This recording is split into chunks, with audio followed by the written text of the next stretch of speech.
आदाब नाजरीन, मैं ज़ीशान रज़वी रोशनी टीवी की खुसूसी पेशकश में आपका खैर मकदूम करता हूँ।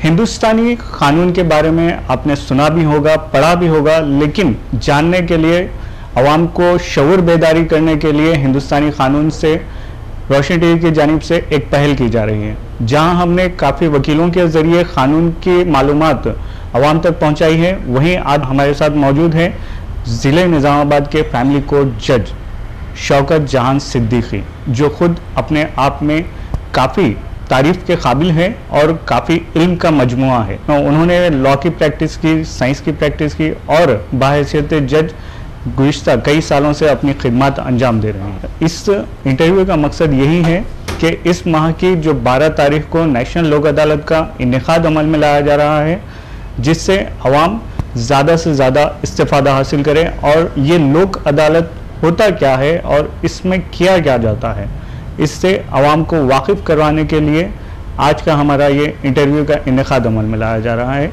हमारे साथ जो चीफ गेस्ट हैं उनका हम हमारे इस प्रोग्राम में खैर मकदम करते हैं शौकत जहान सिद्दीकी मैडम का। अस्सलाम वालेकुम। जी मैडम, सबसे पहले तो हम जानना चाहेंगे कि ये लोक अदालत क्या है? देखिए, लोक अदालत एक ऐसा ब्रांच है जुडिशरी का जहाँ पे आप अपने इश्यूज, अपने केसेस और छोटे मोटे जो झगड़े हैं या फैमिली ये लैंड्स के, घरों के एनक्रोचमेंट के वगैरह कुछ झगड़े हैं, तो आप लोक अदालत को आके सेटल कर ले सकते हैं। तो इससे फ़ायदे ये है कि आप जो है कोर्ट फी जो आप पे करे हैं वो भी आपको रिटर्न मिल सकता। तो कोर्ट फी जितना भी आप पे करें उसको आप रिटर्न ले सकते हैं अगर सेटल हो गया तो। और लोक अदालत का फायदा ये भी है कि नहीं फ्लेक्सिबल रहता, वो प्रोसीजर वो उसका ज़रूरत नहीं रहता, वहाँ पे बहुत फ्लेक्सिबल रहता और डायरेक्टली अप्रोच कर सकते हैं आप जज को कि नहीं भाई हमारे ये है डिमांड्स है, ये आगे वाला बंदा ऐसा बोल रहा, तो थोड़ा उसमें रिकन्सिलिएशन रोल रहता। तो अगर ठीक है भाई दोनों भी राजी हो गए तो ऐसे केसेस में जो है सिविल डिस्प्यूट्स में हम सेटल कर ले सकते। तो वो एक है। और एक फायदा ये है कि आपको लोक अदालत में अगर कोई जमीनात के झगड़े हैं तो आपको अवार्ड मिलता है, उसमें लोक अदालत अवार्ड बोलते हैं उसको। तो वो लोक अदालत अवार्ड क्या है, उसके ऊपर अपील नहीं रहता फिर कुछ भी। अगर आगे वाला बंदा अपना माइंड चेंज करा, नहीं मेरे को ऐसा है, नहीं ऐसा है, मैं नहीं राजी, वो सब कुछ भी नहीं, एक मर्तबा हो गया तो आपको एक अवार्ड पास हो जाता और उसके ऊपर फिर फर्दर अपील नहीं रहता। तो ये फायदे रहते इसके। जिस तरह से मैडम ने बताया कि आपका जो पेंडिंग मसला है जो शायद कई सालों से अदालत में है और आप अदालत के चक्कर काट रहे हैं, तो ये लोक अदालत एक ऐसा मौका है कि आप अपने दोनों फरीकों के दरमियान आपसी इत्तेफाक से उस मसले को हल कर सकते हैं और उस हल करने का पेपर सबूत भी अदालत देती है नेशनल लोक अदालत में, जिसे अवार्ड कहा जाता है, जिसमें दोनों के जो टर्म्स एंड कंडीशन है, यानी कि थोड़ा आप आगे बढ़ो थोड़ा हम आगे बढ़े, मसले को ख़त्म करें, इस लिहाज से लोक अदालत काम करता है ताकि जो अवाम के दरमियान जो केसेस है वो ख़त्म हो सकें। मैडम, इसी तरह लोक अदालत में किस किस किस्म के केसेस जाते हैं, यानी कि आप जिस आप जो फैमिली कोर्ट है उसके जज है, तो क्या फैमिली कोर्ट के केसेस भी लोक अदालत को रेफर कर सकते हैं? हाँ, फैमिली केसेस भी रेफर कर सकते हैं, मगर पूरे फैमिली केसेस नहीं। उसमें से चंद केसेस है, यानी कि जो मेंटेनेंस केसेस है, जो कंजुगल राइट्स के केसेस है, जो मियाँ बीवी में झगड़े हैं, जो रहना चाह रहे हैं या एक बंदा दूसरे की सोसाइटी में, कंपनी में रहना चाह रहा, आगे वाला मना कर रहा है, तो ऐसे केसेस जो है रेफर हो सकते हैं। मगर जो डिवोर्स के लिए पेंडिंग है ऐसे केसेस रेफर नहीं कर सकते, लोक अदालत में सेटल नहीं होता। तो फैमिली कोर्ट से जाने के केसेस सिर्फ थोड़े ही है, जिसमें मेंटेनेंस है, कंजुगल राइट्स के केसेस है, ऐसे केसेस लोक अदालत में सेटल हो सकते हैं। जी, क्या मैडम ये 498 जो केस है, मतलब डॉरी हरासमेंट, इसको भी लोक अदालत में सेट किया जा सकता है? डॉरी हरासमेंट केस भी सेट कर सकते हैं। आगे वाला कंप्लेनेंट अगर अपना कंप्लेंट जो है कुछ दूसरे केसेस है, अगर मेरे पास कैसा रहता है, यानी कि अब एक डिवोर्स केस है, मियाँ बीवी में झगड़े है, तो वो डिवोर्स केस के पीछे पूरा सेट रहता, डीवीसी रहता, एमसी रहता, 498 रहता, ऐसे 4-5 केसेस पूरे रहते। तो अगर फर्ज करिए आप ये लोक अदालत की अपॉर्चुनिटी लेके अगर आप सेटल कर लिए मैटर, या दोनों भी राजी हो गए, सेटल हो गए, तो ये बाकी के जो लिंक्स है ये पूरे भी चले आते। वो तो that girl will oblige for withdrawing all this cases. तो आपको क्या हो रहा, न सिर्फ एक केस सेटल हो रहा बल्कि उसके लिंक्स जो है सेट ऑफ केसेस पूरे एकदम चले आते हैं आपको। तो that relief you will get. जी मैडम, जिस तरह हमें कानून के तहत पर्सनल लॉ दिया गया है, इस पर्सनल लॉ में हर मज़हब को अपने जो लॉस है उस पर अमल के हिसाब से कानून को तैयार किया गया है। जिस तरह से मुस्लिम तबके को मोहम्मदन लॉ या फिर मुस्लिम पर्सनल लॉ दिया गया है, हिंदुओं को हिंदू मैरिज एक्ट दिया गया है। तो इस मैरिज एक्ट्स के क्या खूबी है? क्या ये दो भी मैरिजेस रजिस्ट्रेशन के थ्रू एक ही रखते हैं और इनको कानून की क्या हैसियत हासिल है? देखिए, हिंदू मैरिज एक्ट में ये है कि नहीं, both the parties should be Hindus, basically वही एक वो है।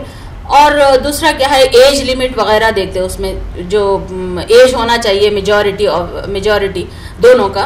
और उसमें जो है मोनोगमी है, यानी कि only one marriages in Hindus, and you can not merry go for the second marriage when your wife is living, you are having a wife, तो वो पनिशेबल ऑफेंस है हिंदू मैरिजेस में। whereas in Muslim marriages there is no such restrictions। अब देखिए Muslim marriages में polygamy और bigamy के बारे में I want to throw some light on this.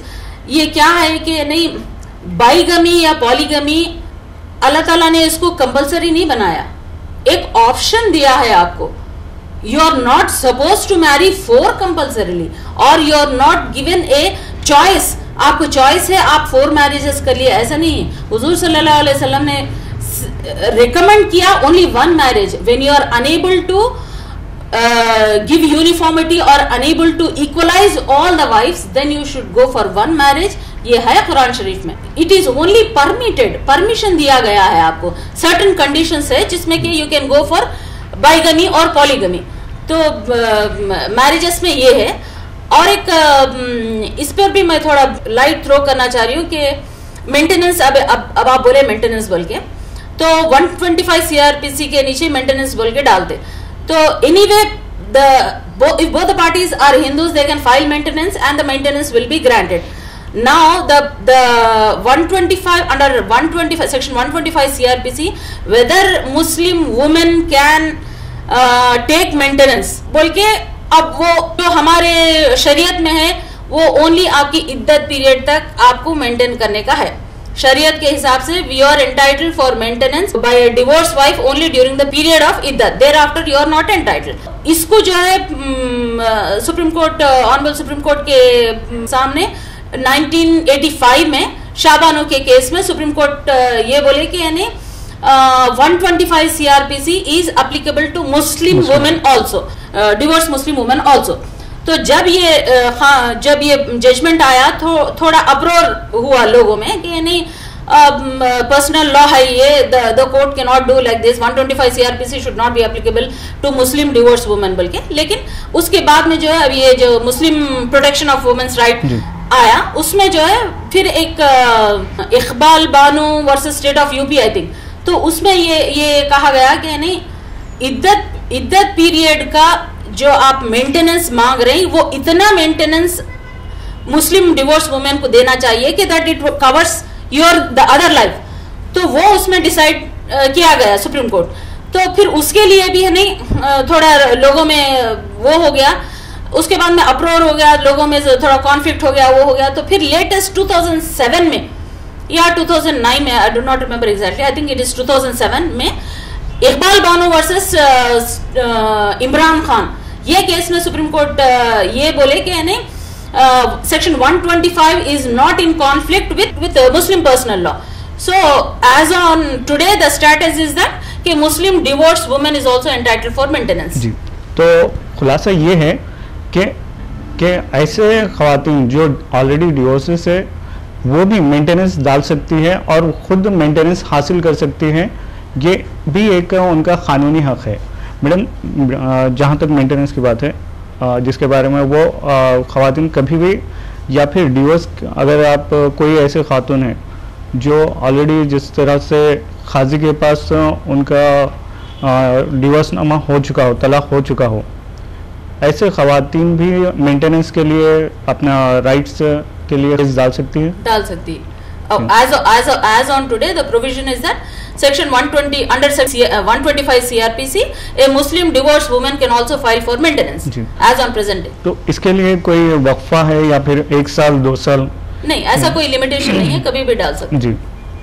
अच्छा, आजकल जो हमारे माशरे में देखा जा रहा है कि बाईगामी पॉलीगामी, यानी कि दूसरी मैरिज या फिर तीसरी मैरिज, अगर एक लड़के की पहली मैरिज हो चुकी है, पहली बीवी होने के बाद भी वो दूसरी शादी कर रहा है, तो ऐसे में पहली बीवी के क्या हुकूक है, क्या राइट्स है? देखिए, एक आदमी अगर एक शादी करा या 2 शादी करा या 3 करा या 4 भी करा, तो उसकी इस्तेताअत और उसकी फाइनेंशियल और इमोशनल कंट्रोल भी इतना रहना चाहिए कि चारों को बराबर वो देख सके।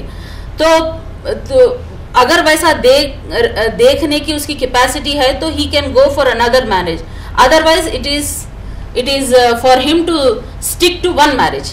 नहीं, मतलब मेरा जो सवाल था कि पहली बीवी ये कुछ क्लेम कर सकती है कि ये शख्स दूसरी, मेरे होते हुए दूसरी शादी किस तरह से किया गया, जिस तरह से हिंदू मैरिज एक्ट में रहता है कि आप पहली बीवी के होते हुए दूसरी शादी नहीं कर सकते, हाँ। तो इस तरह से कोई कानून है जो मुस्लिम लॉ में है? नहीं, शरीयत में ऐसा कुछ भी रिस्ट्रिक्शन नहीं है, और अगर वो बंदा दूसरी शादी करा तो भी वो पनिशेबल नहीं है। तो ऐसा स्पेशल स्टेटस भी नहीं है कि फर्स्ट बीवी को अलग से हुकूक है या ज्यादा हुकूक है, ऐसा कोई स्टेटस नहीं है। If 2 wives are there, both are equally entitled for maintenance और everything whatever that husband is having. जी मैडम, उसके अलावा जो डिवोर्स का जो प्रोसीजर है मुस्लिम लॉ में, उसको एक बार एक्सप्लेन कीजिए कि वो किस तरह से, अगर कोई मुस्लिम वुमेन डिवोर्स चाहती है तो वो कानूनी हक किस तरह से इस्तेमाल कर सकती है? देखिए, डिवोर्स का ये है कि एज पर शरीयत, अब ये जो तो शरीयत भी इंक्लूडेड हो जाता। जो तलाक़ सलासा का मसला है वो काफ़ी तवील मसला है। अभी हिंदुस्तान में शायद इतना इस्तेमाल या फिर इसके राय से काफ़ी लोगों ने इस्तेफादा हासिल ना किया हो, या फिर काफ़ी लोग इसके नापसंद कर रहे हो, लेकिन तलाक़ सलासा आज भी काफ़ी बड़ा मसला बना हुआ है, उलमाओं के दरमियान भी और जजेस के दरमियान भी, यहाँ तक के आम आवाम के दरमियान भी। तो ये तलाक़ सलासा एक मुस्लिम वुमेन प्रोटेक्शन एक्ट के तहत दिया गया है। इसका इस्तेमाल ऐसे ख़वातीन जो एक वक्त में हस्बैंड की तरफ से तलाक़ प्रोनाउंस कर दिया जाता है, जिसे नबी करीम सल्लल्लाहु अलैहि वसल्लम ने नापसंद फरमाया है और इसे तलाक़ बिद्दत कहा गया है। मैडम, इस तरह के जो तलाक़ बिद्दत के जो केसेस है, तो यहाँ पर कुछ फाइल हुए क्या अभी तक भी निज़ामाबाद में? अगर फाइल हुए भी है तो वो it goes through magistrate court, junior civil जजेस कोर्ट में फाइल करते हैं वो केसेस, क्योंकि those have been made punishable. I think it is punishable with 3 years और समथिंग, तो वो जो है जूनियर सिविल जज कोर्ट्स में फाइल किया जाता है। मैडम, आजकल जो कानून तेजी से तब्दील हो रहे हैं, नए नए लॉस पास हो रहे हैं, चंद दिन कबल भी जो मैरिज की जो हद उम्र थी, शादी के लिए जो हद उम्र थी, उसको भी इजाफा करने के लिए हुकूमत की जानिब से प्रपोजल दिया, एक्ट भी बनाया गया है।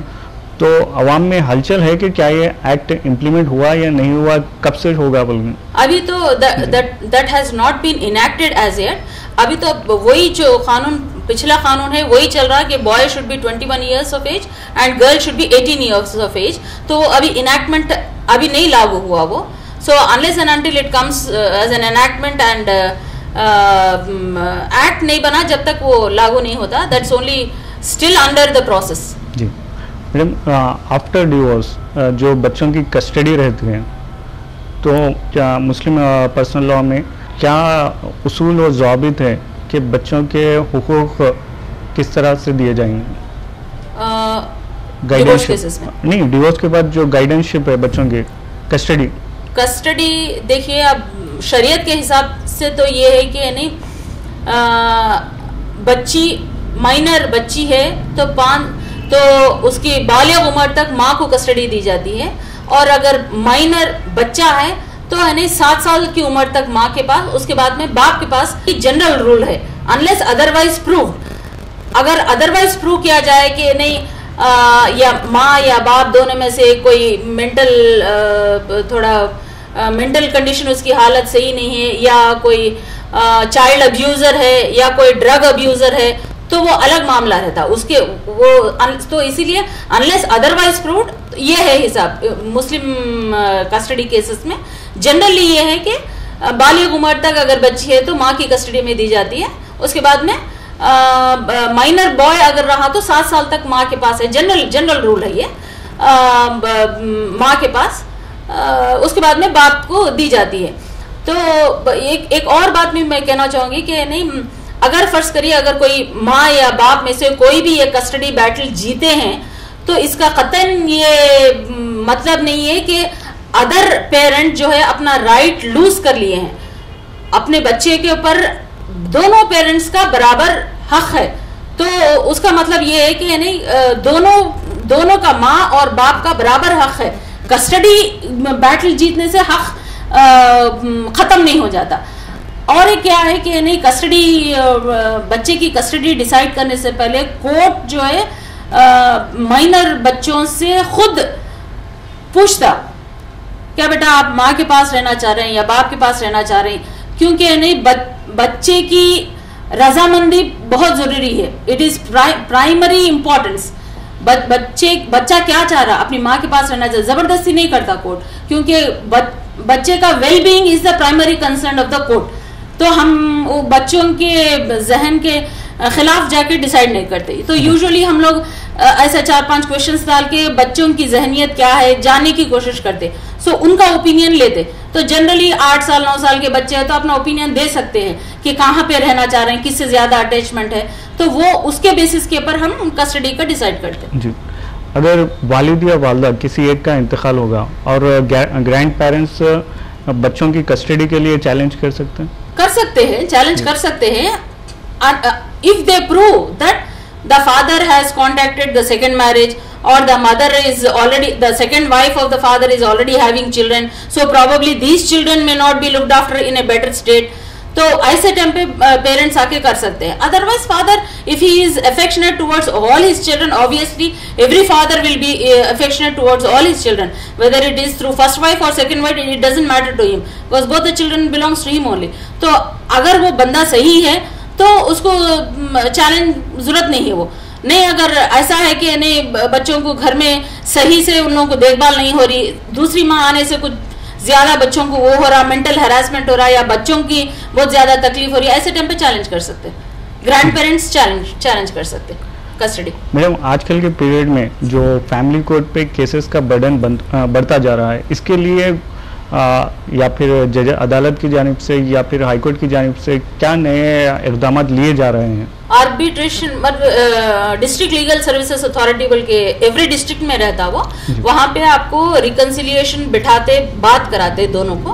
तो वहाँ पे अगर हम केस रेफर करें, यूजुअली रेफर करते हर फैमिली कोर्ट, हर डिवोर्स केस जो भी आता, तो we prima facie make an effort. पहले कोर्ट एक एफर्ट करता कि आप लोगों को बच्चे हैं, कब से दूर रह रहे हैं, या क्या मेजर झगड़ा है, तो वो मालूम करने की कोशिश करते हैं। अगर मेजर झगड़ा नहीं है, बस ईगो क्लैशेस है या कुछ ऐसा है, तो उन लोगों को थोड़ा हम लोग डीएलएसए को रेफर करते, जहां पे जो है वो एक 3-4 एडजर्नमेंट्स लेके दोनों को बिठा के बात करने की कोशिश करते, मीडिएशन होता। तो वहां पे अगर मैक्सिमम सेटल हो जाते वहां पे, अगर वहां पे नहीं सेटल होने की सूरत में फिर वो केस हमारे को लौटा दिया जाता है। अच्छा, ऐसे ख्वातीन, बाज़ ख्वातीन अपना केस लड़ने के लिए वकील को हायर नहीं कर सकते, तो ये काफ़ी बड़ा मसला चल रहा है। काफ़ी गुर्बत के शिकार लोग भी हैं जो इस तरह के मामला में फंसे हुए हैं, यानी कि कोई वकील हायर नहीं कर सकता, कोर्ट के प्रोसीजर तक जानता नहीं। तो ऐसी हालत में हुकूमत या फिर कोर्ट उन्हें क्या फैसिलिटी फराहम करेगी? ये है कि एक्चुअली फैमिली कोर्ट में वकीलों की कोई दखलंदाजी नहीं है। Actually, parties should come to the court and should project their own case. Basic rule है ये। मगर चूंकि उन लोगों को लॉ नहीं मालूम, क्या पिटिशन फाइल करना नहीं मालूम, तो दे हायर द एडवोकेट्स। अगर फर्ज करिए किसी के पास एडवोकेट्स को हायर करने की इस्तेताद नहीं है, तो दे आस्क अस, वो ओपनली आके हमारे को बोलते, मैडम हमारे पास इतनी इस्तेताद नहीं है कि हम एक एडवोकेट को हायर कर सके। तो ऐसी सूरत में हम क्या करते, उनको DLSA को लेटर लिखते कि नहीं फलाने शख्स को इस्तेताद नहीं है एक एडवोकेट को हायर करने की, तो वहां पे DLSA से एक एडवोकेट को हायर करते उनके on behalf to fight on behalf of that girl. तो DLSA से मदद मिल सकती, लीगल एड काउंसिल बोल के रहते तो उन लोगों को अपॉइंट करके मदद मिल सकती जी। तो ये थे कानूनी बातें जो मैडम ने काफ़ी तफसीली के साथ बयान किया है, और एक जज के नज़रिए से उन्होंने तमाम मामलात को काफ़ी तफसीली तौर पे हमारे सामने बयान किया है।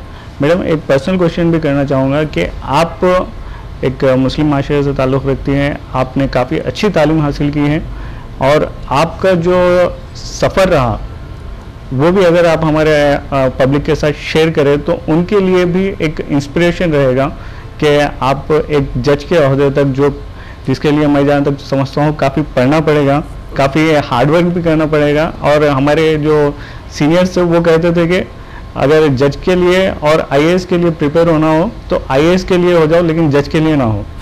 तो ऐसे हालात में आपका जो सफ़र रहा जज तक का, वो थोड़ा हमारे साथ शेयर कीजिए। देखिए, मैं actually basically am a science student, तो मैं BSc माइक्रोबायोलॉजी की थी। तो when I was in second year of my graduation, I got married and then I completed my graduation, science graduation microbiology से ली थी मैं। तो वो साइंस ग्रेजुएशन कंप्लीट होने के बाद I completely shifted from science to law. तो law LLB मैं लॉ सेट लिखी हूँ। तो मेरा हस्बैंड वॉज ए डिस्ट्रिक्ट जज, तो लॉ सेट लिखी मैं, लॉ सेट लिख के उसमें क्वालिफाई होके then I used to read the cases, read the books, whatever was available in my house at that time. I was having free time at that time. So anyway, I was very interested in reading. So ऐसे books pick up करके, when my husband went to office, I used to pick up the books and study. तो मेरे को ज़्यादा study पे interest है, तो books लेके पिकअप करके स्टडी करती थी। और जो केसेस है, he used to come and discuss with me, ऐसा है ऐसा है। Then I used to ponder upon that. तो थोड़ा ऐसा मेरे को इंटरेस्ट भी आ गया। देन लॉ सेट लिख के मैं सेलेक्ट होके अल्हम्दुलिल्लाह then I completed my law graduation. Then after that अल्हम्दुलिल्लाह I also completed my LLM। पर उसके लिए उसके बाद में जो है आई जूनियर सिविल जज का एग्जाम प्रिपेयर हो रही थी। तो मेरा गोल शुरू से भी यही था कि नहीं, प्रैक्टिस करना मेरा इंटेंशन नहीं था। मैं लॉ करी ही इसलिए थी कि नहीं I should go for JCJ exam बोल के। तो उसके लिए मैं बहुत मेहनत करती थी। I used to get up at around 4 o'clock in the morning. 4 o'clock उठ के मैं पढ़ती थी और बहुत मेहनत की मैं। तो मैं 2005 में मेहनत करके लिखी। तो अल्हम्दुलिल्लाह I got through the written examination, but however I could not get through the oral interview. तो वहां पे थोड़ा स्किप हो गया मेरे को 2003 में। Then I did not lose hope, मैं अपने इरादे को छोड़ी नहीं।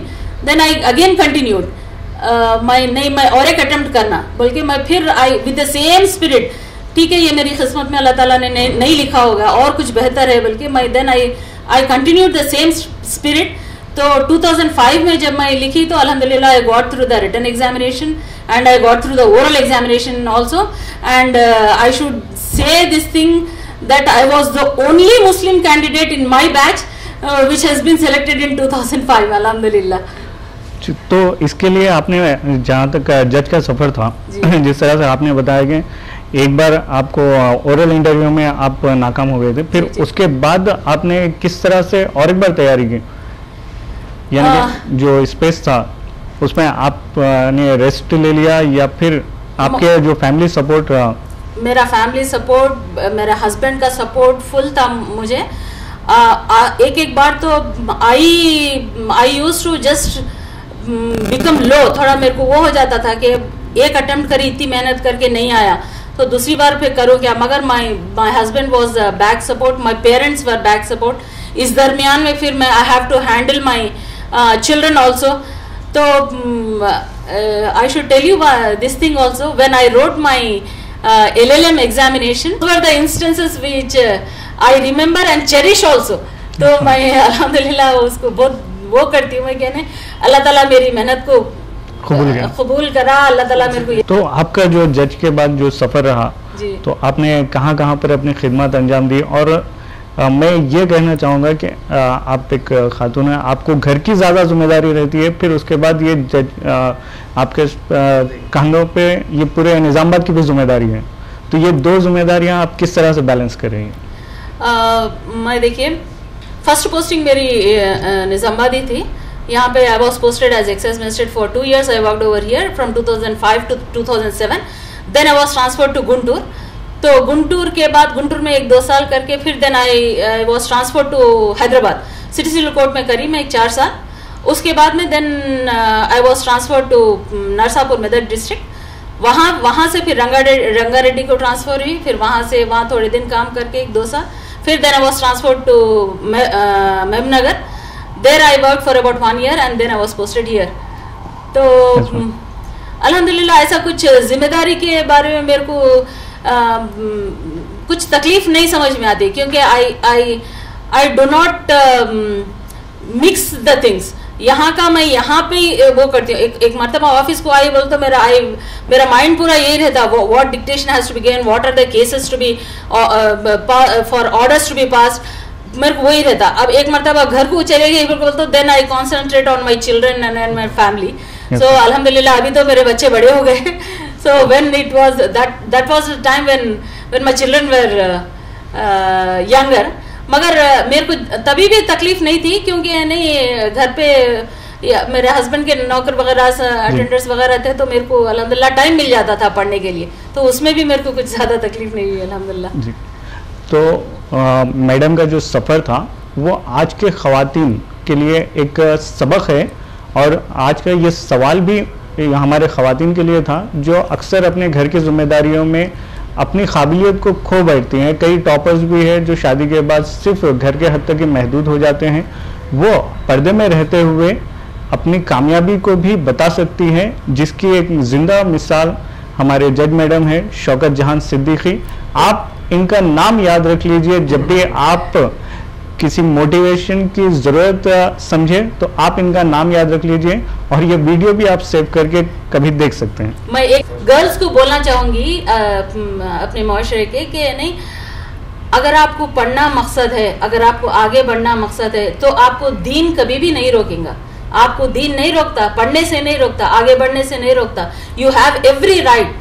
लड़कियों के लिए सारे हुकूक है, पढ़ने के हैं, काम करने के हैं, प्रॉपर्टी हासिल करने के हैं, आप अपने राइट्स इस्तेमाल कर सकते हैं। और एक बात भी मैं थोड़ा यंग जनरेशन को ये बोलना चाह रही हूँ कि नहीं, अगर आप मेहनत करके पढ़े, आगे बढ़े, तो और दुआ करे उसके साथ साथ, तो ज़रूर अल्लाह ताला कामयाबी देंगे आपको। अगर आप मेहनत करेंगे और दुआ नहीं करेंगे तो मामला नहीं आगे बढ़ेगा, और वैसे ही भी सिर्फ दुआ ही करेंगे, मेहनत करेंगे तो भी नहीं हो सकता। तो I request all the young girls over there कि आप मेहनत करो और तहज्जुद पढ़ो, दुआ करो, अल्लाह ताला आपको जरूर देगा। आप तहज्जुद का ये जो है आप देख सकते हैं इसका असर कितना है, तो इंशाल्लाह ताला आपको भी अल्लाह ताला बराबर आपकी मेहनत का फल देगा ज़रूर इंशाल्लाह। इसी के साथ हम हमारे डिस्कशन का आज का इख्तिताम करते हैं। मैडम, आपसे जाते जाते ये जानना चाहते हैं कि 12 मार्च को जो लोक अदालत का इनेकाद होने जा रहा है, उसके खुसूसियात एक बार बता दीजिए फिर। 12 मार्च को हम लोक अदालत कंडक्ट कर रहे हैं। तो ये लोक अदालत ऐसा है कि नहीं, आप अपने छोटे मोटे झगड़ों की वजह से अपना पीस ऑफ माइंड ना खो के आप लोक अदालत में आके सेटल कर सकते हैं। वो 5 बजे तक वर्क करता है, और कंप्लेनेंट आ गया, राजी हो गया, तो क्रिमिनल केसेस भी उसमें कंपाउंड कर सकते हैं। उसके अलावा सिविल डिस्प्यूट्स भी अपने पास बहुत हैं, जो लैंड डिस्प्यूट्स है, इंक्रोचमेंट डिस्प्यूट्स है, ये भी झगड़े आप आके उसमें सॉल्व कर ले सकते हैं, सेटलमेंट कर ले सकते हैं। सेटलमेंट से आपको लोक अदालत का अवार्ड भी आ जाएगा, विच इज नॉट चैलेंजेबल, तो which is executable also. You directly can file appeal over the लोक अदालत डिग्री। ऐसा नहीं है कि उसके पीछे फिर और एक long list of proceeding start हो जाती, बल्कि वैसा नहीं है। The battle ends there. तो उसके बाद में आप डायरेक्टली जो है एग्जीक्यूशन पिटीशन फाइल करके उसको इंप्लीमेंट कर सकते हैं ऑर्डर। तो उसके अलावा भी आप NIA के केसेस में जो भी है, ये चेक बाउंस केसेस जो कॉमन लैंग्वेज में बोलते हैं, तो वो चेक बाउंस केसेस भी बहुत से उसमें आप आके सेटलमेंट कर दे सकते हैं और क्लोज कर सकते हैं। इससे this will give you an opportunity to put an end to the litigation and to have a peaceful and healthy life. एक दिन में अपने मसले के हल के लिए इस लोक अदालत का क़याम अमल में लाया जा रहा है। आप जो मसले सालों साल से हल नहीं हुए हैं, एक दिन के अंदर ही हल के लिए ये लोक अदालत का क़याम अमल में लाया जा रहा है। इसमें चाहे आपका सिविल, क्रिमिनल या फिर फैमिली कोर्ट के रिलेटेड जो भी केसेस है वो सिर्फ एक दिन में ही हल हो गए। तो आवाम से इस माह की 12 तारीख को इस्तीफादे की अपील की जा रही है। इसी के साथ मैं ज़ीशान रज़वी, कैमरामैन इमरान के साथ रोशनी टीवी निज़ामाबाद के लिए। अल्लाह हाफिज़।